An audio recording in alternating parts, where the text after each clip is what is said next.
Bonjour à tous et bienvenue à cette table ronde sur la thématique de l'économie circulaire. Aujourd'hui, pour échanger sur cet enjeu, nous avons avec nous Thomas Nouvian. Bonjour Thomas. Bonjour à tous. Thomas, tu es directeur conseil et formation chez Rive-Neuve, qui est une entreprise dédiée à l'accompagnement des organisations dans les transformations de leur business model vers des modèles plus respectueux du point de vue environnemental et social. Bienvenue. Merci.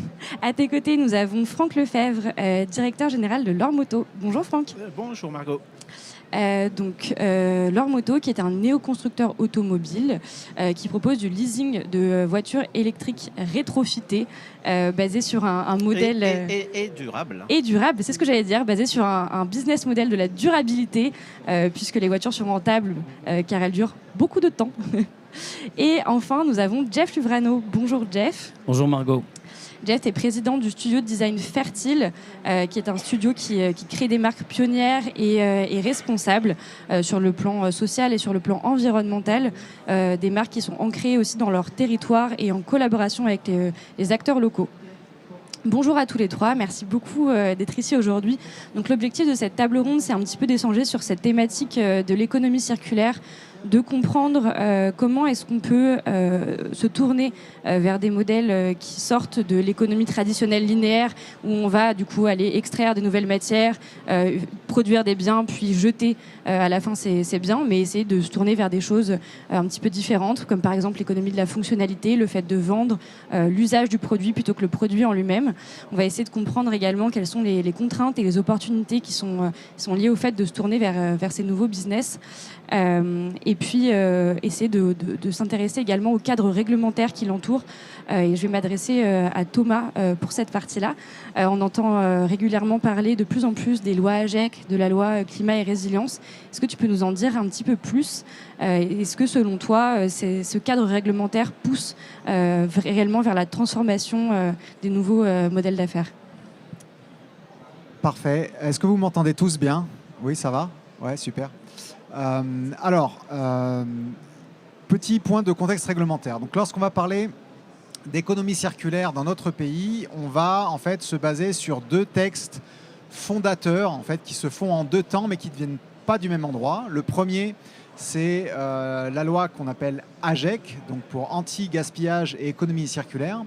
C'est une loi qui a été initiée dès le début de la mandature de notre actuel président de la République. Donc c'est des discussions qui datent depuis 2017 et qui ont abouti à une loi qui a été votée en 2020. C'est une loi qui se concentre sur 5 grands piliers qui sont assez classiques et plutôt bien faits, je dois avouer, quand on parle de l'économie circulaire. Le premier qui vient tout de suite en tête, parce que c'est le problème certainement numéro 1, et pas que sur de l'économie circulaire, mais c'est le problème numéro 1 au niveau des limites planétaires. On pourra en rediscuter tout à l'heure si vous voulez. C'est le plastique. Donc le premier pilier de la loi AGEC, c'est essayer de faire en sorte de sortir de l'usage du plastique unique pour, in fine, diminuer la consommation de plastique. Le deuxième, ça a trait plutôt sur le mode de production. Et donc derrière ça, c'est la capacité à réduire les déchets liés à des modes de production à un seuil beaucoup plus bas. Le troisième pilier, c'est sur le gaspillage. Donc là, il y a un gros volet qui est dédié sur le gaspillage alimentaire. Le quatrième point, qui est de mon point de vue le plus intéressant, même si c'est peut-être a priori le moins sexy, c'est sur la bonne information des consommateurs. Et ça, c'est un point, vous allez voir, qui est absolument central parce que dans n'importe quel modèle d'affaires qui se veut durable, et puis on pourra discuter de ce qu'on entend par un modèle d'affaires durable, il est absolument essentiel de bien comprendre la proposition de valeur qu'on est en train d'acheter. Et pour comprendre cette proposition de valeur-là, il faut qu'on ait l'information à disposition. Donc ça, c'est la loi AGEC, donc qui date de 2020. Et alors, deuxième couche réglementaire, c'est la loi climat et résilience. Alors, ça ne vient pas du même endroit, puisque si vous vous souvenez bien, la loi climat et résilience, c'est la continuité des travaux de la Convention citoyenne pour le climat. Pour rappel, la Convention citoyenne pour le climat, c'était 150 citoyens tirés au sort. Énorme innovation démocratique. Hein. On l'a pas refait depuis. D'accord ? 150 citoyens tirés au sort, à qui on a fait quelque chose d'incroyable. On les a formés. on les a éduqués de manière pointue et sérieuse sur les enjeux environnementaux et sur les enjeux sociaux connexes. Quand on a 150 citoyens français tirés au sort qui sont bien formés et donc qui ont bien compris les problématiques, il se passe quoi? Il se passe des propositions plutôt intelligentes, plutôt ambitieuses, qui poussent le curseur quand même pas mal loin. Et la promesse donc, de l'État à l'époque qui était on prend les propositions et pouf pouf on en fait une loi. Alors ça a quasiment été ça, pas tout à fait quand même, mais ça a donné donc lieu à la loi sur climat et résilience. Alors fondamentalement, qu'est-ce qu'ils ont fait? Le législateur est quand même pas complètement crétin. Ils ont utilisé les piliers de la loi AGEC et via le truisme de la loi climat et résilience, ils ont approfondi certains fondamentaux. Donc ça, c'était petite mise de contexte réglementaire. Alors, il y a d'autres textes périphériques, et puis Franck qui est ici à ma droite pour en parler, c'est qu'au-delà de ces deux textes de loi qui ont été publiés au journal officiel, il y a plusieurs arrêtés, dont un arrêté très intéressant qui le concerne en premier lieu, qui est l'arrêté qui a permis le rétrofit de voitures thermiques pour les transformer, enfin de véhicules, pardon, thermiques pour les transformer en véhicules électriques. Donc il y en a d'autres. Donc vous avez une constellation, une myriade de textes réglementaux. Et puis, pour terminer ce tour de table réglementaire, pardon, c'est un petit peu pénible, mais vous allez voir, après, ça devient super excitant. Au niveau européen, vous avez un énorme paquet législatif qui fait très peur quand on dit comme ça, qui s'appelle donc le Pacte vert européen, ou European Green Deal dans la langue de Shakespeare, et qui est en fait un ensemble de lois très novatrices, très ambitieuses, pour doter l'Union européenne d'un cadre législatif beaucoup plus performant d'un point de vue environnemental. Alors il y a un volet social qui n'est pas oublié, mais à la base c'est surtout environnemental. Et dans le cadre de ces réglementations européennes, vous avez naturellement l'expression de l'économie circulaire telle qu'on l'a dit tout à l'heure. Alors, la deuxième question c'était, c'est bien gentil de mettre des lois, mais c'est quoi la dynamique, d'accord, sur le changement de comportement? Alors, je vais vous donner ma perception personnelle. Je vais parler en mon nom. Il est, de mon point de vue, absolument impossible aujourd'hui, lorsque vous parlez à un entrepreneur, lorsque vous parlez à des gens qui font du business, de pouvoir orienter les curseurs suffisamment vite et suffisamment fort sans le bâton de la loi. Et ça, c'est un prérequis on peut le prendre dans les deux sens. C'est-à-dire que si nous-mêmes, nous sommes des hommes et des femmes d'affaires qui ont envie de s'ancrer dans la nouvelle manière de faire du business pour justement avoir des business qu'on va appeler bien orientés, ces propositions de loi, c'est du pain béni, disons-le clairement, parce que ça vous donne le terrain de jeu nécessaire pour que votre business model puisse être le bon et puisse être compétitif par rapport aux autres. A l'inverse, si vous êtes plutôt l'héritier de modèles d'affaires à l'ancienne, où ces considérations-là ne sont pas trop de votre ressort, alors forcément, ces textes de loi, c'est quand même plutôt embêtant. Et tout l'idée, et alors là je prêche un peu pour ma paroisse, je suis désolé, mais en fait, tout l'idée de la transition qu'on est en train de vivre, et alors le mot transition, il est un petit peu, il n'est pas très bien choisi pour vous et moi. En fait, ce n'est pas une transition qu'on est en train de vivre, c'est un chamboulement, c'est un tremblement de terre. D'accord ? Et ce tremblement de terre, il prend d'ailleurs son expression dans le contexte réglementaire qui va très vite et très fort. Vous demandez à n'importe quel chef d'entreprise qui vont être soumis à une des lois qui sort du Green Deal européen, qui est par exemple l'application du reporting dit CSRD, ça va très vite, ça va très fort, c'est très très ambitieux. Donc tout l'idée pour vivre ce chamboulement, c'est comment est-ce qu'on arrive à se transformer. Un modèle d'affaires durable, c'est essentiellement un exercice de transformation, à la base. Franck pourra en parler longtemps. Donc, est-ce que toute cette réglementation est un atout? Oui, absolument oui, à 2000%. Est-ce que c'est nécessaire? Oui. Est-ce que c'est suffisant? Non. Pourquoi? Parce que la loi a ceci de particulier qu'elle va toujours aller vers le plus petit dénominateur commun. Et le plus petit dénominateur commun, même dans le paquet européen qui quand même pousse le bouchon très loin, eh ben, si vous regardez à l'aune des problèmes qui sont les nôtres et comment est-ce que nous, en tant que membres de la communauté d'affaires, moi j'appelle ça, Est-ce que ça va assez vite et assez fort? Non. Non. Par contre, c'est vraiment la fondation sur laquelle on construit. Merci beaucoup Thomas. Donc, en effet, on va parler avec Franck tout à l'heure de comment est-ce qu'on transforme un petit peu une industrie pour essayer de la rendre plus durable, plus circulaire. Mais on peut également s'intéresser à la création de nouvelles entreprises, de nouvelles marques. Et du coup, je vais donner la parole à Jeff sur ce sujet-là. On a parlé d'interdiction de plastique à usage unique, de réglementation peut-être un petit peu plus fine, un petit peu plus petite que les lois AGEC. Est-ce que c'est quelque chose qui motive, toi, la création de ces nouveaux business? Est-ce que tu peux nous en dire un petit peu plus?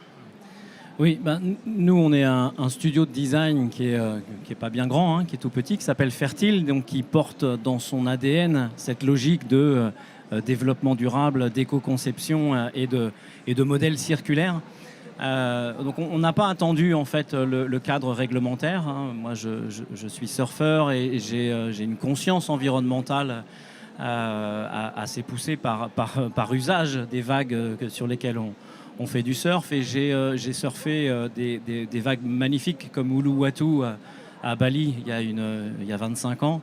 C'était paradisiaque et je l'ai surfé il y a 6 ans, 7 ans de ça. C'était plein de plastique. Donc cette conscience-là, avant le projet de loi de Brune Poirson, m'a amené à imaginer une alternative aux pailles plastiques. À l'époque, en 2017-18, le nombre de pailles était gigantesque. Il y avait 1 milliard de pailles utilisées chaque jour sur la planète. Je rappelle donc qu'effectivement, tout le plastique fabriqué depuis les années 50 est toujours présent à la surface de la Terre. Et donc, on a imaginé en Normandie un produit qui pourrait être une alternative végétale, donc avec les tiges des céréales, donc des tiges de seigle. Et on a créé une marque qui s'appelle La Perche et qui, effectivement, apporte cette entre guillemets, innovation de dire on peut remplacer du plastique et un produit de la pétrochimie par quelque chose qui apporte un revenu supplémentaire à un agriculteur, qui est capable de créer une mini-filière et qui est capable donc de fonctionner dans une circularité totale. Nos pailles deviennent non pas des déchets, mais soit du paillage, soit elles se décomposent comme dans la nature, elles n'ont aucun traitement, c'est de la paille. Cette approche-là, chez Fertile, on la développe sur des marques qu'on essaye de propulser et qui sont des marques un peu pionnières sur leur marché. C'est pas parce que j'ai mis au point en 2017 une paille végétale que je suis devenu le roi de la paille. Ça ne m'intéresse pas. On a mis au point cette technologie parce que c'est une manière de semer différente, une manière de cultiver différente, une manière de récolter différente. Il n'y a aucune machine qui existe. Il a fallu toutes les designer. C'est ce qu'on a fait. Aujourd'hui, ce sont des agriculteurs qui prennent le relais et qui produisent leur propre production. Nous, on existe toujours et on essaye justement toujours dans une logique d'économie de moyens, d'essayer de créer des boucles locales. Donc on a une boucle en Normandie, on a une boucle qui est en cours de création dans le sud de la France. Et donc l'idée, c'est de travailler des marques qui sont un peu pionnières et qui servent un peu de modèle ensuite et qui sont une source d'inspiration pour d'autres. Là, on travaille en ce moment sur des jeans en chanvre, du chanvre qui pousse en Normandie, qui est filé, taillé, filé, tissé en France. Et on crée une marque qui représente un petit peu toute la filière du chanvre qui est en train de se créer ici en France. Et on contribue avec nos associés à mettre au point des machines de culture qui soient efficaces, qui puissent amener le chanvre dans des usines de taillage qui existaient déjà, qui était le taillage du lin. Et donc on est dans cette logique de circularité qui, à mon sens, est importante mais a besoin de modèles. Parce que le cadre réglementaire qui est arrivé après a généré plein de petites marques de paille, pour parler des pailles, un sujet que je connais bien, mais qui sont des gens qui sont opportunistes, qui sont des gens qui sont là parce qu'il y a un cadre réglementaire. Donc voilà, nous on se place un petit peu en amont avec cette logique créative d'un studio de design qui va mettre au point une technique ou une technologie ou un usage différent. Et donc, tu vois des problématiques finalement et tu as envie de proposer une solution à ces dernières. Tu parles de boucles. Est-ce que tu peux nous en dire un petit peu plus sur comment est-ce que tu t'ancres réellement dans un territoire, d'où te viennent tes idées, comment ça fonctionne ce processus-là de création? bon, les idées, tous les designers ont leur propre process créatif, mais sur les pailles, c'est en paillant le box de mes chevaux avec de la paille broyée, et j'ai vu une paille qui sortait et je me suis dit, mais c'est exactement le même diamètre. En termes de champ sémantique, le mot paille désigne à la fois la tige de la céréale, ce qui reste après qu'on ait utilisé la graine, et l'ustensile à boire. Donc ça vient bien de là. Donc nos arrière-grands-parents utilisaient des pailles de blé pour boire comme ça. Le plastique est venu démocratiser ça. Alors je tiens à dire que moi personnellement, j'estime que c'est le produit le plus futile du monde. Une paille, on n'a pas besoin de paille, on peut se passer de paille. Mais qui on est aujourd'hui pour ne pas travailler à essayer de trouver des alternatives végétales qui à la fois sont un modèle pour certains et à la fois sont aussi une solution pour des gens qui ne peuvent pas se passer de paille ou qui ont envie d'utiliser des pailles. Donc l'idée, c'est que sur notre manière de voir, on a une créativité peut-être comme d'autres studios de design. Design, le mot, il se définit par... J'aime bien cette définition, c'est dessiner à dessin. C'est-à-dire d'avoir un but au moment où on crée quelque chose. Et donc, c'est vrai qu'on n'a pas vraiment besoin de nous. Les agriculteurs font du seigle depuis toujours, du seigle bio depuis toujours. Mais il a fallu quelqu'un qui n'était pas du métier pour dire qu'on peut récupérer ce coproduit pour en faire une paille et avoir un nouveau produit. Quand on travaille sur le jean en chanvre, si on laisse le marché se réguler tout seul, qu'est-ce que ça va donner? Ça va donner des agriculteurs qui vont cultiver le chanvre, ça va donner une usine de teillage qui va faire son travail, et après tout va partir comme le lin en Chine. Et ensuite revenir transformer. L'idée de Drex, la marque sur laquelle nous travaillons avec les agriculteurs en Normandie, c'est de créer des vêtements et de donner à voir une marque qui représente un petit peu ces savoir-faire et qui évite, qui donne en tout cas suffisamment d'inspiration pour que cette production reste en France. Et donc l'intégralité de tout ce qu'on fait avec Drex se passe en France et pour une majeure partie en Normandie. Donc il n'y a pas de processus créatif plus incroyable que ça, mais c'est vrai qu'aujourd'hui, Fertile est devenu une espèce d'agence hybride entre ces produits que nous créons. Là, on travaille beaucoup sur les algues d'échouage qu'on veut transformer en boutons de mercerie pour pouvoir remplacer les boutons en plastique de nos vêtements. On est sur des logiques où la créativité de ces marques pionnières nous permet aussi, et c'est le côté hybride, de travailler avec des entreprises qui souhaitent s'inscrire dans cette transition, transformation, tremblement de terre, on allait dire, parce que c'est vrai qu'ils sont assez perdus, en tout cas les gens avec qui on travaille. Et on s'aperçoit qu'on a 3 cibles avec lesquelles on travaille beaucoup, en tout cas en Normandie, les startups qui ont besoin d'un positionnement important, et qui ont besoin, au moment où leurs idées arrivent, d'une validation sur les éco-conceptions, etc. Donc on intervient à ce moment-là. On intervient aussi beaucoup avec des entreprises qui sont à un moment clé, qui doivent pivoter. Et donc là aussi, on a un accompagnement et on développe toute une gamme de services liés à ce qu'on appelle le design circulaire, qui est une méthodologie qui permet d'aller vers de l'innovation. Et puis, on travaille beaucoup avec une cible d'entrepreneurs qui arrivent en fin de carrière, qui veulent transmettre leur entreprise et qui se posent la question de la justesse de leurs actifs. Et peut-être qu'il est temps d'entamer des transformations et de travailler sur de l'immatériel qu'on va pouvoir nous leur apporter pour qu'on puisse transmettre pour eux avec une valorisation optimisée et pour ceux qui vont reprendre derrière de meilleures chances de réussite. Donc voilà le travail de Fertile. Avec Nathan qui est dans l'assistance, qui est une personne avec qui on travaille beaucoup sur ce projet. On a besoin aujourd'hui, sur l'économie circulaire et sur ces notions qui arrivent effectivement comme un raz-de-marée grâce au cadre réglementaire, d'avoir de la créativité et d'avoir cette dose supplémentaire d'imaginaire qui permet aux entreprises qui sont déjà lancées ou celles qui se lancent de bénéficier d'avantages qu'on essaye d'apporter. Voilà. Merci beaucoup, Jeff. En parlant d'entreprises qui sont déjà lancées, d'industries qui sont bien établies, il y a notamment l'industrie de l'automobile en France. Et je vais donner la parole à Franck.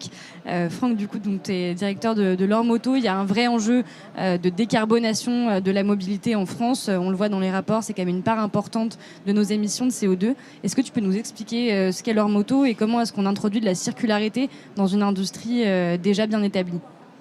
Oui, avec grand plaisir, je vais expliquer ce qu'est. Mais j'ai l'impression que ce que je viens d'entendre à gauche et à droite, c'est plus important que L'Or Moto encore. Donc je vais vous parler de L'Or Moto, mais plus tard, peut-être comme la conséquence logique de quelques mots que j'aimerais bien vous transmettre. Moi, ce que je retiens de ce que Thomas vient de dire, c'est transition est un mauvais mot. On est ici à une réunion d'entrepreneurs. Hein. La transition, c'est ce qui est vécu au niveau sociétal. C'est certain, le mur, on ne le touche jamais. C'est ça le vrai problème de l'humanité, d'ailleurs, c'est que le mur, on ne touche jamais, mais le virage peut être très serré. Donc la transition, c'est ce qui est vécu, c'est ce qui va être vécu par chacun d'entre nous. Mais la transition, c'est pas ce qui doit mouvoir l'entrepreneur. Et on va revenir dessus parce que je pense que l'entrepreneur, s'il essaie de faire de la transition, il ne va juste pas y arriver. Et c'est parfaitement ce qu'essaie toujours de transmettre Jeff. Jeff, il parle de marque pionnière. Et donc ce côté pionnier, c'est fondamental. C'est pas une transition, c'est une révolution, un raz-de-marée, ce qu'on veut. Et puis, il faut... Si on décide, personne n'est forcé d'être pionnier. Mais si on décide d'être pionnier, il faut être radical et décider d'être pionnier. Donc, c'est ce qu'on a fait un peu chez L'Or Moto. Aujourd'hui, je voudrais revenir sur un terme également qui a été repris par Thomas, qui est la durabilité. C'est un mauvais terme en français, parce que durable, ça veut dire deux choses. Ça veut dire que ça peut durer dans le temps, ce qui est intéressant mais insuffisant. Et ça veut dire que le process peut durer. Pour l'entrepreneur, une autre façon de se poser la question, c'est de se dire, tiens, qu'est-ce que je peux mettre en place aujourd'hui, que je ferai encore dans 10 ans, dans 20 ans, qui aura encore du sens dans 50 ans et dans 100 ans. Revenons sur l'industrie automobile. L'industrie automobile, aujourd'hui, elle est basée sur un principe simple qui vient des années 1900, première partie du XXe siècle. Elle est basée sur le fait qu'on extrait de la matière vierge, on met énormément d'ingénierie pour faire un produit formidable qui est un facteur de liberté individuelle indiscutable, et notre propos n'est nullement de réduire cette liberté ni le plaisir qu'on a à l'exercer. Donc on va utiliser beaucoup de matière, beaucoup d'ingénierie, beaucoup d'énergie, parce que tout ça, il y en a plein. Et puis on va fabriquer un truc qu'on appelle une voiture. Le principe d'une voiture, hein, même aujourd'hui chez des fabricants classiques, hein, c'est qu'on prend tout ça et on fabrique un produit qui va être un produit de consommation qu'on va vendre à un client. Le modèle économique va être assez simple. On va toucher une marge commerciale sur le bidule qu'on a fabriqué. On va le vendre au client. Et puis, une fois que le client est propriétaire de ça, eh bien, ciao, on se revoit dans 5, 6, 7 ans. J'ai de la pub, j'ai du marketing qui fait que je vais te vendre mon nouveau modèle. Je vais d'abord t'expliquer que le truc que je t'ai vendu il y a 2 ans, il est complètement pourri parce que tout a changé chez moi et j'en ai un bien mieux. Et puis voilà ce qui va se passer. C'est-à-dire que tout est basé sur le fait qu'on va consommer beaucoup de matière pour générer du business. Et je ne remets pas du tout ça en cause. Je pense que c'était une super idée en 1950. Pourquoi c'était une super idée? Parce qu'en 1950, une voiture, s'était fait avec des aciers qui se corrodaient vite. On a tous connu les bas de caisse qui partaient. Et puis le terrible contrôle technique qui nous dit, ah ben non, la voiture, là, faut l'acheter. Donc les aciers marchaient pas, n'étaient pas durables. Le moteur était un moteur thermique. Un moteur thermique, c'est quelque chose qui subit des agressions mécaniques, thermiques et chimiques constantes. Donc il y a une durée de vie, c'est mécanique, qui est extrêmement courte. Il y avait les intérieurs, là je parle des sièges, du tableau de bord, et je ne parle pas d'effet de mode, je parle de la matière. Hein. Une fois que vous êtes assis pendant 5 ans, 10 ans sur un fauteuil, que les enfants ont un peu vomi dessus, et ainsi de suite, c'est juste impraticable. Tout ça peut partir à la poubelle. Puis il y a un dernier truc, qui est la maturité technologique de l'objet et de la plateforme. C'est-à-dire qu'on sait tous qu'une voiture, c'est beaucoup plus sûr aujourd'hui que ça l'était il y a 40 ans. Hein. On a de l'ABS, on a des airbags, on a des contrôles de trajectoire, un tas de trucs qui augmentent la sécurité. Voilà. Sauf que tout ça, aujourd'hui, tout ça a changé en vrai. On s'en est rendu compte ou pas, mais tout ça a changé. Les aciers, depuis le début des années 2000, ça ne bouge pas. Vous prenez n'importe quelle voiture produite depuis les années 2000, si elle n'a pas été bricolée n'importe comment, elle est impeccable. Il y aura peut-être des bings et tout, mais les aciers ne bougent pas. On est aujourd'hui, donc on ne va même pas revenir sur ce sujet, sur de la motorisation électrique. Un moteur électrique, c'est virtuellement éternel. On pourra, si vous voulez, parler de la batterie, qui est le sujet qu'on met toujours sur la table quand on a peur de parler du reste. Mais on sait en tout cas qu'on va avoir des chimies qui vont permettre d'avoir des durées de vie supérieures à 100 ans à très court terme. Elles existent déjà. Revenons sur les intérieurs et sur le vomi de bébé, sur les moquettes. Eh bien, aujourd'hui, il y a des industriels qui se soucient de ça. On travaille beaucoup avec Faurecia, qui est le leader mondial sur ces sujets, qui s'interroge en profondeur sur comment faire en sorte qu'une mousse de siège, ça puisse être utilisé pendant 50 ans, comment faire en sorte qu'une coiffe de siège, ça puisse facilement se changer, soit parce qu'on a envie de changer, soit parce que c'est vraiment trop sale, soit parce que c'est utilisé avec des matières qui sont des matières renouvelables et qui fait que l'empreinte écologique du changement peut être relativement faible. Et puis si on est sur la maturité de la plateforme, aujourd'hui, vos autos, à part des bouts de plastique en plus et des formes qui changent pour les faire ressembler à des transformers genre Goldorak, il n'y a pas vraiment, depuis une dizaine d'années, de grosses transformations dans la plateforme. Donc, si moi, maintenant, je rentre dans ma peau d'entrepreneur et je me dis, tiens, qu'est-ce que je peux fabriquer aujourd'hui qui aura du sens dans 10 ans, dans 50 ans, dans 100 ans, je ne vois pas comment, rationnellement, je peux me diriger vers un des systèmes existants. Et puis, je me dis, tiens, il y a un truc qui est formidable à faire. C'est fabriquer des voitures neuves, mais en remettant en cause la notion même. Qu'est-ce que c'est qu'une voiture neuve ? Jusqu'à maintenant, une voiture neuve, la réglementation, c'est une voiture qui n'a jamais été immatriculée et une voiture qui est faite majoritairement de matière vierge, c'est-à-dire de matière extraite. Il existe au niveau de la réglementation européenne des obligations de recyclage d'un certain nombre de pièces et de matières dans l'automobile. Elles s'appliquent à la maintenance des automobiles, pas à la fabrication. Donc nous, on se dit, on veut fabriquer des voitures neuves, mais des voitures neuves qui vont pouvoir contenir des pièces qui sont des pièces recyclées. La première des pièces étant la carrosserie. Donc, j'insiste bien, ça c'est la vision de l'entrepreneur que j'essaie de vous communiquer. La vision du client, elle est très différente. La vision du client, c'est « Oh, chouette, on travaille aujourd'hui sur des Twingo essentiellement. Oh, chouette, je peux avoir une Twingo, la bagnole que j'ai adorée il y a 20 ans. Sauf qu'elle est moderne, elle est en super état, elle est garantie à vie, elle est électrique, elle est pas chère, elle est belle. Et en plus, cerise sur le gâteau, j'insiste bien parce que ne nous mentons pas, ce n'est jamais la motivation première du client. Et en plus, elle est écolo et ma fille ne va pas me cracher dessus quand je vais me balader avec. Voilà la motivation, mais elle est indissociable. C'est-à-dire que l'entrepreneur est tenté de rester sur le produit. Je pense que le rôle de l'entrepreneur en 2023, c'est de prendre un peu de recul et se dire, c'est exactement le discours de Thomas, exactement le discours de Jeff en disant non, le produit est la conséquence de ma réflexion et non pas l'inverse. Merci beaucoup Franck. Du coup, aujourd'hui, tu réponds à un besoin qui avait été exprimé par nos ministres, qui est la possibilité d'avoir accès à une voiture électrique pour une centaine d'euros par mois. Est-ce que tu peux nous en dire un petit peu plus sur ce business, cette économie-là ? Comment ça se fait qu'aujourd'hui, on peut proposer cette voiture à ce coût-ci ?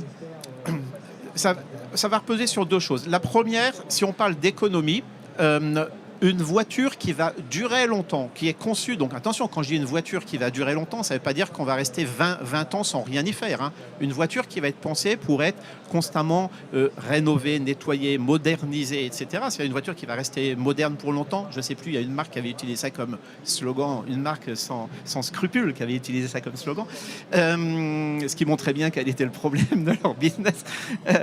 Une voiture qui va durer longtemps, son coût va être effectivement celui de l'économie de l'usage, c'est-à-dire qu'on va non pas regarder le prix d'achat de la voiture, on va regarder le prix d'achat de la voiture divisé par sa durée d'utilisation. On utilise souvent comme métaphore celle d'un pneu. Imaginons que demain, Michelin propose des pneus qui durent 3 fois plus longtemps, mais qui coûtent 2 fois plus cher. Ils sont invendables sur le marché. Ils sont invendables si ce que vous regardez, c'est le prix d'achat du pneu. Par contre, chez leur moto, ils sont super intéressants parce qu'ils vont augmenter notre rentabilité. Et donc, on pense ça on pense ça de façon constante. Ce qui veut dire que si on veut faire des voitures moins chères, il faut que nous nous assurions qu'elles vont durer très très longtemps.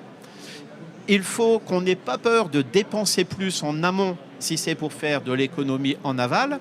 Et bien entendu, il faut que l'on reste sur la chaîne économique pendant toute la durée de vie du véhicule. Parce que moi, si je vous vends une voiture qui coûte 50% plus cher en vous disant qu'elle va durer plus longtemps, ben vous allez me rire au dé, puis vous aurez bien raison, puisque j'ai aucun motif pour tenir ma promesse et j'ai aucune responsabilité vis-à-vis du client sur la promesse.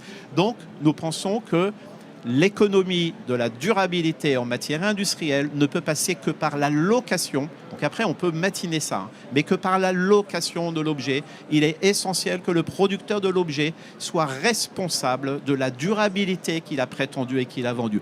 Et s'il pousse ça jusqu'au bout, il l'introduit dans son modèle économique. Donc il ne va pas vous dire, comme vous pouvez le lire, ah ben tiens, là, j'ai une voiture, 250 € par mois, formidable. Tu as juste un premier loyer de 10 000 € et puis après, tu es tranquille. Et puis, tu ne vas pas faire plus de 5 000 km par an. Et puis, si jamais il y a un bing sur ta voiture, ben regarde le tarif. Non, un pare-choc, ça coûte que 7 500 €, t'en fais pas. Non, pas du tout. On ne va pas du tout être dans cette logique-là. On va être dans une logique dans laquelle on va dire, voilà, tu as une voiture, on te garantit qu'elle est toujours neuve. Si tu ne la détériores pas, on la maintiendra en bon état. On va assurer la maintenance. Et le loyer auquel on va te fournir cette voiture, hein, il va être calculé, nous, sur la période d'amortissement de la voiture. Hein, je parle toujours aux entrepreneurs. Et je sais que je vais gagner de l'argent, moi, quand je vais tenir ma promesse. Aujourd'hui, on calcule, nous, les loyers. Donc ça effare hein, pas mal de financiers, mais ça excite beaucoup d'autres. On calcule des loyers sur des périodes d'amortissement de 6-7 ans, ce qui est énorme dans le domaine de l'automobile classique, mais qui ne surprend personne dans le domaine de l'immobilier, par exemple, qui est un modèle dont on se rapproche beaucoup. Donc, si on divise ça sur cette période-là, on arrive à des loyers qui sont faibles. Aujourd'hui, on arrive à des loyers sur leur moto. On explique souvent que le loyer de base, c'est 200 € par mois pour une voiture, entretien compris, etc. Et puis, il y a autre chose qui est extrêmement important, que Thomas a mentionné tout à l'heure. Thomas a parlé du bâton.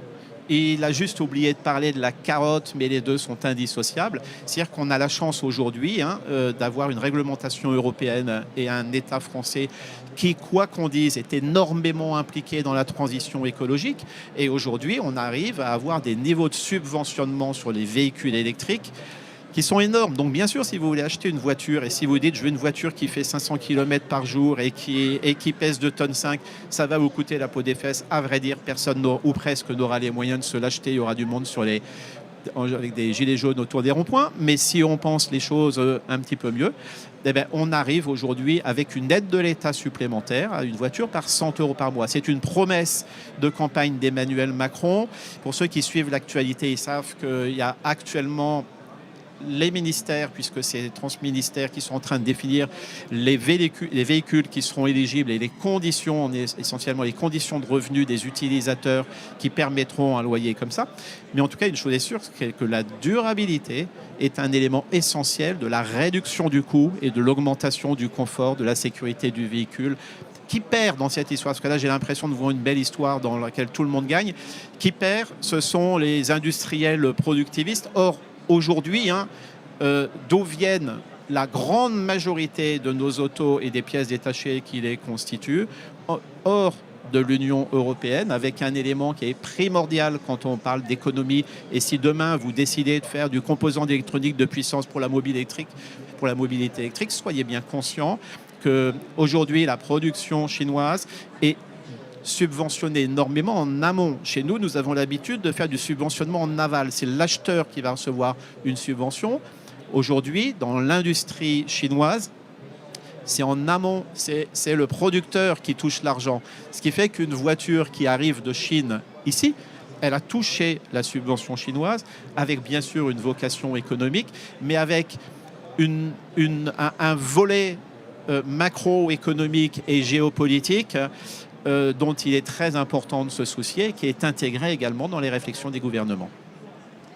Merci beaucoup Franck. Maintenant, je vais m'adresser à tous les trois pour une question un petit peu plus large. On a déjà commencé à traiter un petit peu, notamment concernant les subventions, les aides de l'État qu'on peut rencontrer. Quels sont les freins, les aides, quelles sont les contraintes et les opportunités du fait de passer sur des modèles comme ceux que vous proposez, par exemple Jeff et Franck. Jeff, je sais que par exemple tu réfléchis, ce que tu me disais, beaucoup en termes de gisement pour créer derrière une marque. Est-ce que vous pouvez nous donner un petit tour comme ça des opportunités et des freins qu'on rencontre quand on se lance dans cette aventure de la circularité? Nous, on est plutôt... c'est plutôt funky ce qu'on fait. Des pailles en paille, des boutons de mercerie en algues, des jeans en chanvre. Donc on n'a pas trop de freins. Les freins, ils sont naturels. C'est-à-dire qu'à un moment donné, par exemple, cette année, la moisson des pailles en Normandie a posé des soucis à cause du fait qu'on a beaucoup de pluie. Et donc on a des pailles qui sont moins dorées que d'habitude, un petit peu moins dorées. Donc ça nécessite un traitement un peu naturel toujours, mais un peu plus poussé après à l'atelier. Sur le chanvre, c'est pareil, il y avait des contraintes liées à la plante. Mais en dehors de ça, on a surmonté les choses. Techniquement, il a fallu quand même créer une machine de récolte qui soit un peu plus élaborée que ce qui existait pour le lin, mais avec la même technique de rouissage au sol qui est possible ici en Normandie. Donc en fait, je répondrai en disant que les logiques que nous on défend sont liées aux territoires sur lesquels on s'implante. Je ne vais pas faire d'algues en Méditerranée, même s'il y a matière à, parce qu'on a des gisements ici, chez nous en Normandie, qui sont suffisants. Alors après, on a un cadre réglementaire qui a du mal à avancer, donc on joue aussi un peu des coudes à ce niveau-là. C'est vrai que nous, en termes de studio de design, on est tout petit, on a des idées, certes, c'est intéressant, mais c'est vrai qu'on ne pèse pas lourd. On peut parfois être pris pour des hurluberlus quand on parle d'algues il y a 3-4 ans, ou quand on parle de faire du chanvre textile il y a 5 ans. En 2019, le chanvre, c'était 200 mètres carrés. Cette année, c'est 700 hectares. L'année prochaine, c'est quasiment 1300 hectares. Donc on voit que les hurluberlus ont fait un travail qui a permis de donner à voir une filière entière sur des paris qui ont été appuyés par la région Normandie et par l'écosystème qu'on trouve en Normandie. Donc on a vraiment ce sentiment de s'interdire de travailler sur des matières premières ou des gisements qui sont complètement déconnectés d'une réalité. C'est la raison pour laquelle, comme je disais tout à l'heure, on crée ces boucles de production pour se rapprocher de nos clients. C'est un petit peu couillon quand même de produire des pailles en Normandie et d'aller les vendre en Corse ou sur la Côte d'Azur. Donc on se rapproche avec une boucle locale. C'est aussi ce que fait Lormoto, il me semble. Mais voilà, en dehors de ça, on n'a pas vraiment de frein, sauf la nature. Après, on a vraiment besoin sur ces marques pionnières de communiquer. Il se trouve qu'on sait communiquer, donc on s'en prive pas. Et on essaye d'apporter de la créativité sur des modèles et pas simplement que sur des marques, sur nos marques. Par exemple, on a créé la Perche Academy, qui est une espèce de truc informel, mais où tous les agriculteurs qui veulent faire des pailles en paille viennent puiser du savoir qu'on a mis au point au fur et à mesure, à la fois sur la culture, le semis, etc. Donc on joue un rôle qui va au-delà de notre rôle d'entreprise, de studio fertile, parce qu'on est conscient qu'il faut embarquer le plus de monde possible pour faire évoluer les choses. C'est pareil sur la marque Drex. On travaille avec des partenaires qui ont fait la filière du chanvre ici en France, mais on travaille aussi beaucoup avec l'ESS et l'économie sociale et solidaire. Donc on travaille avec des ateliers d'insertion là aussi, où on apporte une matière que personne n'a. Très peu de gens ont du chanvre textile aujourd'hui. Nous, on en a parce qu'on le produit, donc on est aux premières loges. Mais du coup, on en fait profiter ces structures-là qui peuvent avoir aussi un avantage concurrentiel dans les produits qu'elles proposent. On a vraiment ce rôle de studio de design concerné socialement, environnementalement et même sociétalement.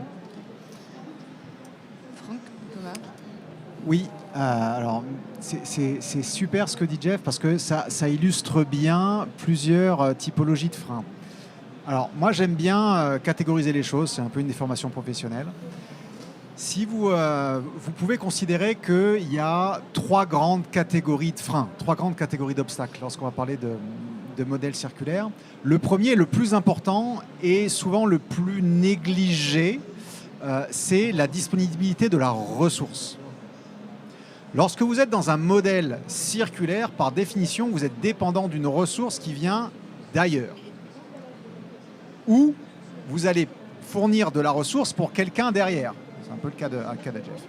Dans les deux cas, il y a un problème physique d'approvisionnement qui peut très vite apparaître. C'est un peu l'autre versant de la cuillère. C'est-à-dire que si votre modèle circulaire commence à prendre, et on va en reparler dans quelques secondes, vous êtes dépendant absolument de votre approvisionnement de ressources. Si cette ressource-là commence à manquer, parce qu'il n'y en a pas assez, il n'y a pas assez de Twingo à refaire, il n'y a pas assez d'algues disponibles sur le littoral, il n'y a pas assez de minerais d'aluminium, il n'y a pas assez de déchets qui est collecté pour faire du compost. Là, vous avez un point extrêmement dur de votre modèle. Premier point. Deuxième problème physique. Et là, c'est un problème d'entropie. À savoir que un modèle circulaire n'est pas 100% circulaire. Une circularité parfaite, c'est physiquement impossible. Ça supposerait une entropie nulle. Donc, si vous voulez mettre en place un modèle circulaire, vous êtes toujours, quoi qu'il arrive, dépendant, plus ou moins, d'un ajout de matière ou d'énergie complémentaire. D'accord ? Et c'est également cette pression-là qui fait que, in fine, la capacité à être performant dans votre modèle circulaire peut plus ou moins être altérée. Et puis, vous avez une troisième problématique que moi, je vais appeler un frein dit de modèle. Et j'aime bien, en fait, dissocier entre une dimension microéconomique et macroéconomique. Au niveau microéconomique, au niveau de vous en tant que consommateur ou de vous en tant que chef d'entreprise, au niveau de votre boîte, vous avez un premier sujet qui est de dire comment est-ce que j'arrive à vendre mon modèle d'affaires circulaire attractif. Comment est-ce que je fais en sorte que le truc se vende, que le truc marche, d'accord ? Et ça suppose de lever et souvent de faire pas mal de pédagogie auprès des segments clients qui sont visés pour montrer que oui, effectivement, il y a tout un tas de bénéfices qui sont créés et donc qui apportent de la valeur et donc qui vont créer de la monétisation au bénéfice de l'entrepreneur. Mais il y a énormément de valeurs qui sont créées, c'est pour ça qu'on achète le truc. Ça, c'est au niveau microéconomique. Cette capacité à rendre désirables vos propositions de valeur, c'est quelque chose qui est absolument fondamental et qui est un peu le nœud gordien du problème. Aujourd'hui, il y a beaucoup de modèles d'affaires circulaires qui ne sont pas suffisamment créateurs de valeur pour les clients. Donc, ça ne s'achète pas. Ou mal, ou pas assez. Et puis, au niveau macroéconomique, et là, on reboucle sur le côté réglementaire, c'est vous avez un bâton, donc ça fait mal, vous avez une carotte. Et aujourd'hui, la capacité à correctement attraper la carotte, qui prend souvent la forme de subvention ou en tout cas d'aide, c'est une vraie expertise à avoir aussi en tant qu'entrepreneur. Vous devez bien faire les choses, vous devez bien rentrer dans ce qui vous est demandé. Sinon, si vous avez loupé ça, vous n'avez pas la possibilité d'améliorer la compétitivité de votre business model via les parties subventionnées que vous donne l'État. Merci Thomas. Donc la disponibilité de la ressource, ça pose un problème à grande échelle. En ce qui nous concerne, il faut savoir que des Twingo sur lesquels on travaille, il y en a 300 000 disponibles en France aujourd'hui, 300 000 disponibles dans les pays, puisqu'on les screen de façon très précise, dans les pays limitrophes. Et puis il y a beaucoup plus grave que ça, c'est que l'an dernier, on en a jeté 28 500. Il existe quelque chose qui est extraordinaire, qui s'appelle la prime à la casse. Le principe de la prime à casse, c'est quand vous achetez une voiture neuve, on a bien vu qu'on revient que la notion de neuf pourra être mise en question. Quand vous achetez une voiture neuve, si vous arrivez avec une voiture pas neuve, on vous donne 2 500 € pour prendre la voiture pas neuve, la broyer, la renvoyer en Chine pour qu'elle soit refondue, faire de l'acier, relaminer, qu'on va prendre et qu'on va represser pour faire des nouvelles carrosseries. Donc la logique, on pourrait dire que c'est une certaine forme de circularité, c'est pas celle pour laquelle nous nous battons. Donc la ressource voiture, elle existe, et en plus, il faut savoir que penser une voiture neuve avec des carrosseries existantes, c'est quelque chose qui coûte pas mal d'argent. Donc comme n'importe quel constructeur automobile, hein, on travaille sur des gammes. Aujourd'hui, on travaille sur des Twingo, pour des raisons que je me ferai un plaisir dans un autre cadre de vous décrire. Et on est en train de travailler, on va faire rapidement des Kangoo et des Clio. Mais je voudrais revenir sur cette histoire de frein qui est fondamentale. Prenons du recul, imaginons je suis un opérateur de diligence. Et puis je vois un concurrent qui arrive et qui commence à mettre des rails et à faire tourner des locaux et des wagons. Donc est-ce qu'on va pouvoir lui dire, tiens monsieur le fabricant de diligence ou l'exploitant de diligence, qu'est-ce que vous avez comme frein pour votre business ? Mais faut regarder les deux côtés. Le frein du fabricant, l'opérateur de diligence, c'est que son modèle est complètement obsolète et de toute façon, c'est complètement fou. Hein. On reprend parfois un slogan qui est on n'est pas éthique, on est juste logique. Hein. Et puis maintenant, si on regarde le problème de l'opérateur de train, comme tout le business, et en particulier le fonctionnement financier du business des diligences, est basé sur des véhicules, un réseau, mais des choses qui sont assez unitaires avec des durées de vie courtes, eh bien celui qui va opérer du train, lui, il est devant un modèle économique complètement différent. Son modèle économique, il va consister à mettre en place une infrastructure qui va coûter extrêmement cher et pour laquelle l'aide de l'État va être utile. Et à partir de cette infrastructure, il va pouvoir créer une exploitation sur le très long terme, qui sur le très long terme va être extrêmement rentable. Mais la méthode de financement est quelque chose qui va complètement changer. Eh bien, on est exactement, nous, dans cette position. C'est-à-dire que, alors qu'un constructeur automobile classique et dans une logique du je produis, je vends, donc en termes financiers, il finance un BFR, puis c'est tout. Hein. On va me dire, oui, mais il y a des financières derrière. Mais les financières, elles gèrent du leasing, donc également de la période courte. Hein. Il y a une étude très sérieuse qui a été faite récemment et qui démontre que les leaseurs automobiles gagnent 54% d'argent en plus sur de l'électrique que sur du thermique. Concrètement, ça veut dire qu'ils se mettent dans la poche la prime que les États octroient aux conducteurs. Je ferme cette parenthèse. Donc, ce qu'il faut, le fabricant qui va fabriquer des voitures durables, eh bien, il doit être beaucoup plus dans une logique d'infrastructure que dans une logique de production industrielle simple. Ça veut dire qu'au niveau du financement, et à nouveau, hein, on est au bon endroit pour en parler, on ne va pas nous chercher un financement au niveau de l'entreprise qui va produire, on ne va pas chercher qu'un financement au niveau de l'entreprise qui va produire, parce que celui-ci, il est un peu simple, mais on va aussi structurer les choses pour avoir un financement au niveau de l'entreprise qui exploite, puisque si fabriquer une voiture coûte 20 000 €, à chaque fois que vous en fabriquez 500, ça demande de financer sur la durabilité 100 millions d'euros. Donc c'est quelque chose qui semble complètement aberrant à de l'industriel classique. Par contre, si on regarde ça sous l'angle infrastructurel, eh bien on a des outils qui sont classiques, qui sont des montages Topco, Assetco, avec des sociétés qui vont gérer des volumes, des parcs, des quantités d'objets, comme on fait avec les centrales nucléaires, avec les éoliennes ou avec les trains. Mais par contre, ça demande de changer, ça demande d'aller voir les gens qui savent faire ça en leur disant, tiens, nous, on a un nouveau produit, ça s'appelle des voitures. Ils nous regardent bizarrement en disant, mais vous êtes trompé de porte. Et on leur dit, non, on ne s'est pas du tout trompé de porte. Et là aussi, la puissance publique est extrêmement importante. Hein, et on est ici chez Bpifrance, filiale 50% de Caisse des dépôts.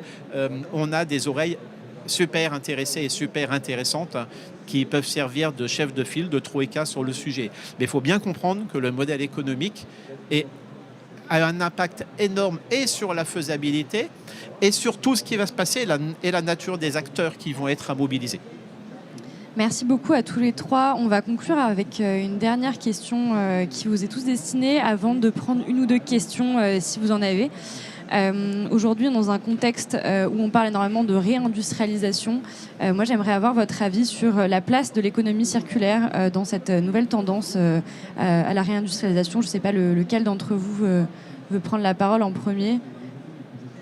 Je suis très gêné parce que j'ai l'impression d'avoir déjà parlé pas mal. Mais si je vous avais fait un exposé sur leur moto, je vous aurais dit que nous poursuivons REDS, 3 objectifs, 4 lettres, mais 3 objectifs chez leur moto. Le premier, c'est la réduction des empreintes. Le deuxième, c'est la démocratisation d'une mobilité écologique. Et le troisième, c'est la souveraineté industrielle. J'ai abordé tout à l'heure, quand j'ai parlé de l'industrie chinoise et des méthodes économiques qui est actuellement utilisées par des pays hors Europe, c'est fondamental. Nous remplaçons une grosse partie de la matière.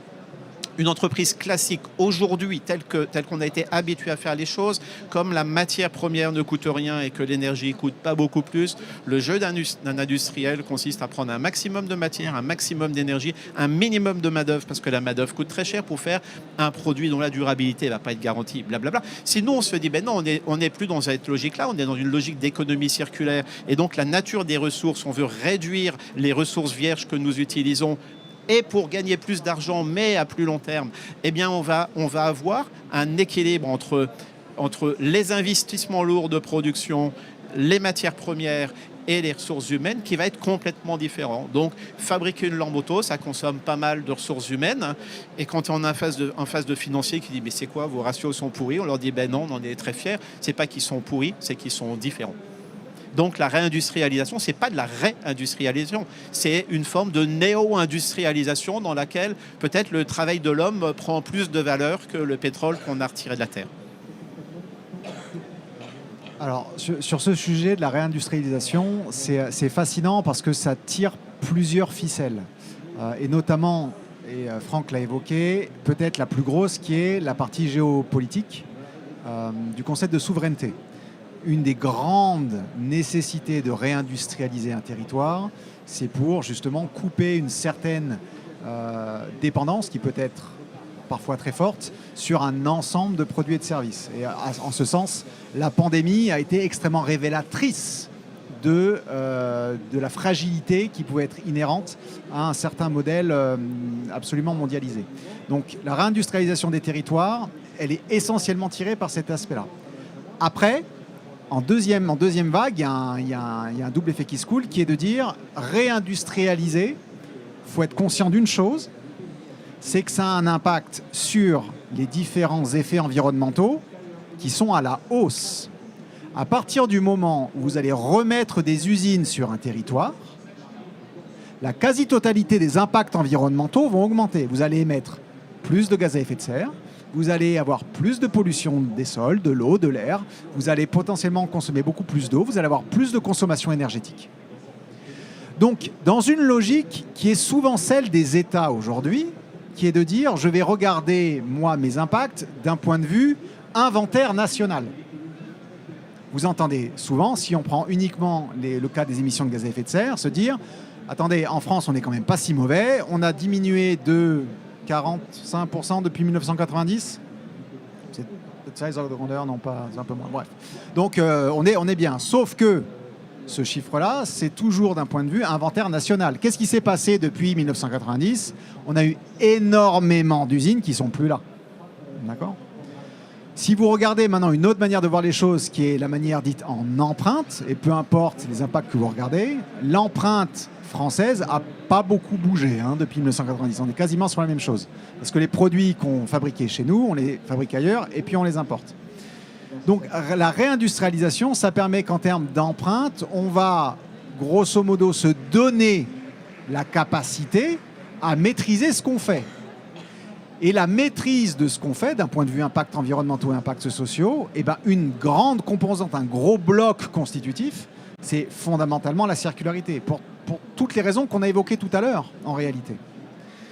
Donc, en fait, ce serait anachronique, même si on peut voir ça, de voir des projets de réindustrialisation qui ne sont pas circulaires par définition. Parce que ça veut dire que quelque part, on retourne en arrière en disant, on va remettre plein gaz du potentiel industriel. Ok, c'est très bien d'un point de vue souveraineté, c'est très bien d'un point de vue potentiel d'emploi, de qualité, patata patata. Sauf que si on ne met pas la brique de circularité dedans, on retombe dans les travers et puis vous allez voir, les émissions, les pollutions, tout remonte comme avant en fait. Parce que le modèle est le même. J'ajouterais juste sur la réindustrialisation qui me concerne, c'est-à-dire le chanvre textile. Ça ne se fait pas sans peine et ça ne se fait pas sans heurts. Pour preuve, c'est que le tisseur Emmanuel Lang, qui s'occupe de tisser notre tissu de chanvre, est en liquidation depuis la semaine dernière, enfin depuis jeudi dernier. Donc c'est compliqué. Pourquoi ? Parce qu'on a lâché l'outil de production qui est parti en Chine dans les années 2000 avec le lin. Et le lin, donc 80% du lin, je l'ai déjà dit, est produit entre Bayeux et Dunkerque, du lin mondial. Et il repartait en Chine. Et vous savez pourquoi il partait en Chine ? C'est parce que dans les années 2000, au début des années 2000, les porte-containers arrivaient chargés au Havre et ne pouvaient pas repartir à vide. Ça ne flotte pas un porte-container à vide, il faut lui mettre de la matière. Et ça coûtait rien que de mettre le lin à l'intérieur des containers pour le faire partir en Chine, pour ensuite récupérer des produits finis. Et on a perdu nos outils de production. Mais avec les outils de production, on a aussi perdu les savoir-faire et les métiers. Les gens qui savent tisser du lin et tisser du chanvre, aujourd'hui, ils sont dans les EHPAD. Et on n'a plus ce savoir-faire là. Et la filière qui est en train de se reconstruire, en tout cas pour le chanvre textile, elle se heurte à ça. Elle se heurte au fait que il faut des nouvelles machines, on n'a pas l'habitude. Il faut des savoir-faire peut-être nouveaux, mais on ne peut pas compter sur les savoir-faire anciens. Et donc du coup, le modèle économique de toute la filière, donc la culture, le teillage, la filature, le tissage, l'ennoblissement et ensuite la confection, se heurte à ce manque-là. Donc on a vraiment besoin, pour pouvoir travailler correctement sur cet aspect de réindustrialisation, toutes ces étapes de la filière ici en France, de territoires qui soient conscients des enjeux. La Normandie l'est. Il y a même une French filature qui s'est montée en Normandie, mais qui apprend encore à travailler le chanvre. C'est pas encore gagné, donc c'est un work in process.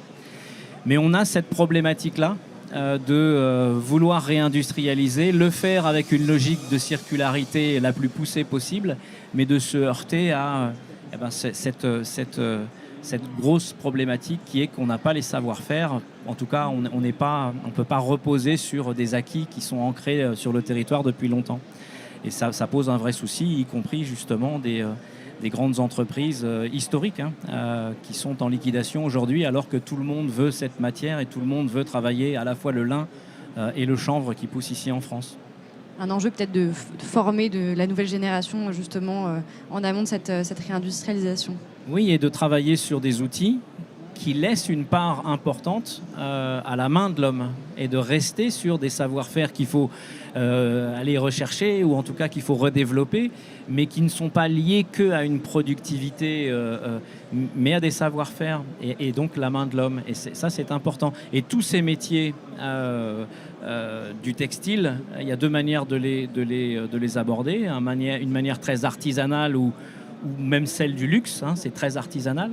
Ou alors une manière à la Shine et on est sur des modèles qui ne sont pas du tout compatibles, à la fois avec les ressources qu'on a et les capacités des machines qu'on a aujourd'hui. Donc il faut réintroduire l'homme, en tout cas ce facteur humain, sur nos outils de production pour qu'on ait des marques, certes qui vont au début commencer à produire des jeans, en tout cas en ce qui nous concerne, qui sont chers. On est plus cher qu'un Levi's. Mais je ne consomme pas 5000 litres d'eau par jean. On est sur une autre approche. Elle doit se payer au début parce que c'est des petites productions. Mais la machine se mettant en marche, on doit pouvoir continuer à intégrer le savoir-faire des travailleurs qui ont une vraie expertise, un métier à tricoter comme celui de l'important à côté de Caen. C'est des outils qui sont fabuleux et c'est des savoir-faire qui sont incroyables. On n'appuie pas sur un bouton et ça marche tout seul. Il y a un véritable savoir-faire et qui s'est construit au fur et à mesure. Donc voilà, donc ça, il faut le maintenir, il faut le développer. Et c'est ça, à mon sens, la différence du Made in France, si c'est conçu dans une logique de circularité en tout cas. Voilà. Merci beaucoup à tous les trois. On va prendre des questions s'il y en a pour les quelques secondes qui nous restent. Oui. Merci, bonjour Michel. J'ai une question pour Lormoto et je me posais la question en qualité par rapport à la chaîne de distribution. Parce que du coup vous êtes un néoconstructeur, mais alors comment ça se passe pour accéder au marché? Est-ce que vous passez par des concessionnaires? Est-ce que c'est via les régions parce qu'il y a le lien avec les subventions? Est-ce que c'est en direct via un site web? Voilà, comment ça se passe pour cette distribution? Merci. Donc l'accès au marché, je vais répondre, hein, mais c'est moins spécifique que de la circularité, bien que nous, l'accès au marché aujourd'hui, on a la chance d'avoir un support presse naturel absolument dingue. Hein. Donc, on a aujourd'hui en précommande plus de voitures que ce qu'on va savoir produire dans les 12 mois qui viennent. Et de ce côté-là, tout va bien parce qu'il y a une vraie écoute. Et c'est une des raisons pour laquelle on a choisi la carrosserie qu'on a choisie, et ainsi de suite.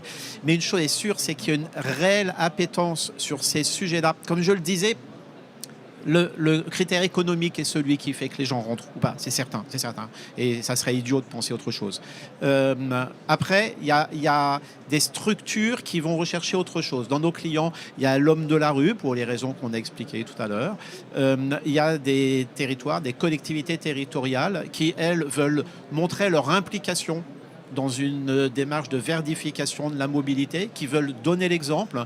Il y en a, c'est de la pure pub. Il y en a, c'est vraiment... Jeff a beaucoup parlé de la Normandie, dans laquelle pousse d'ailleurs le lin qui constitue les panneaux de porte de nos voitures. On trouve en Normandie, notre première usine est à côté de Caen, on trouve un support absolument incroyable et ça va au-delà du greenwashing, c'est certain. Et puis on a des entreprises qui veulent mettre leurs salariés dans cette logique-là aussi. Et à nouveau, donc, souvent, on n'a pas employé le... Allez, ça grésille là. On n'a pas employé le terme RSE aujourd'hui et je suis très content parce que le terme RSE, il est formidable, sauf qu'on a l'impression que c'est un effort en plus pour avoir pas plus. Alors que nous, on est convaincus que c'est un effort en moins pour avoir plus. Et donc, il y a des entreprises qui se disent, ben non, on va prendre des voitures comme ça parce que, par exemple, ça va être un facteur d'attractivité de nos métiers. On va réussir à recruter là où on a du mal à recruter. Et ça, on le trouve aussi bien dans des entreprises du tertiaire qui disent, tiens, pour des usages périurbains ou périurbains, on va offrir une voiture de fonction à des gens qui n'en avaient pas, que sur d'autres métiers. Il y en a un qui m'est particulièrement cher, qui sont les métiers de l'aide à la personne, dans laquelle on a des travailleurs qui sont tous, sauf des travailleurs riches, et pour qui la voiture est non seulement un moyen d'aller travailler, mais c'est également un moyen de travailler au quotidien, et donc avec des approches comme les nôtres, on arrive à mettre dans les mains de ces gens-là des choses qui permettent de fiabiliser leur action, leur métier, et qui sont fortement valorisatrices, parce que de plus en plus, des gens tirent fierté d'être dans des véhicules qui sont verdis, plus que dans des trucs qui pèsent 2,5 tonnes et qui sont formidables pour écraser les trottoirs. Merci beaucoup, Franck. Est-ce qu'on a une seconde question ?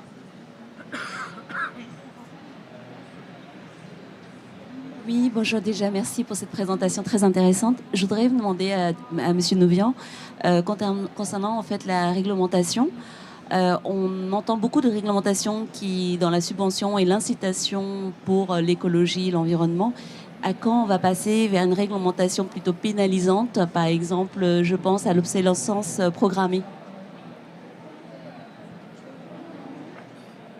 Alors, je n'ai pas de boule de cristal et je pense que je ne suis pas suffisamment expert des finesses des textes de loi. Ce que vous mentionnez, c'est effectivement un vrai constat qui est qu'aujourd'hui, les textes réglementaires sont plutôt incitatifs, donc on agite plutôt la carotte, on dit voilà, ce serait bien de faire ça. ils sont aussi de l'ordre de la préparation de l'architecture de reporting. C'est-à-dire qu'on veut dire, alors, on va mettre tout ça en place. Quasiment aucun texte de loi aujourd'hui n'impose des niveaux de performance vis-à-vis des indicateurs qu'on pousse. Je vous donne, moi, ma sensibilité personnelle. Encore une fois, je ne sais pas ce qui se trame par ailleurs, mais c'est que cette évolution, ce durcissement, il est à la fois inévitable et il est absolument nécessaire. Je rebondis sur ce que je disais tout à l'heure. Et parce qu'il n'y aura que lorsqu'il y aura, pour moi, hein, le bâton, donc la carotte, on a besoin de la carotte notamment sur la réorientation des flux monétaires au bon endroit. Ça, c'est très important. Néanmoins, ça ne sera clairement pas suffisant et donc qu'on ait vraiment des pénalités et qui iront crescendo dans le temps, ça me semble absolument nécessaire. Peut-être un des meilleurs exemples, et encore une fois, je crois que la majorité des gens à qui on parle ne se rendent pas compte de l'importance de ce sujet-là, c'est au niveau de la publicité sur la capacité de faire du greenwashing. D'accord ? À partir du moment où vous avez une loi qui devient extrêmement dure et qui punit aux yeux de la loi les auteurs d'infractions, quand ça c'est du greenwashing, vous n'avez pas le droit et si vous le faites, vous avez des amendes et même potentiellement c'est du pénal, les comportements vont changer. Pourquoi ? Parce que ça permet de mettre en place des buffers de précaution. Voilà. Et le greenwashing c'est un bon exemple, parce que la vie c'est pas blanc ou noir et on peut avoir les meilleures intentions du monde et pour autant on greenwash sans s'en rendre compte. C'est difficile hein, de ne pas le faire parce que parfois c'est extrêmement technique, extrêmement pointu.